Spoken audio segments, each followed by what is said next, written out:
大家好，我係小白龍。其實而家現代嘅陽宅風水係由古代嘅陰宅風水演變而成嘅。一講到風水，有一個人一定要識，佢就係郭璞先生。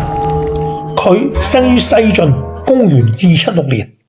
佢寫咗一本風水界嘅聖典，呢一本書就係叫做《藏書》，佢譽為風水界嘅開山之作。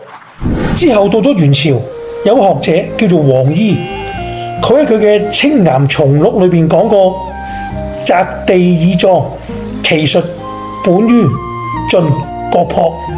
換句話，後世好多風水嘅理論都係由佢承傳落嚟嘅。仲有一位一定要識嘅，佢就係唐代嘅楊君松先生，楊公啦。佢被認為風水界嘅翹楚。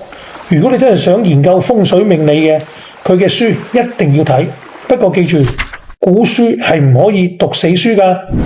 經過千年嘅傳抄，內容可能會出現錯漏，一定要靠自己實地嘅印證，先至可以準確咁樣掌握。值得一提嘅咧，喺2026年，有一啲人嘅命格咧要特別小心嘅。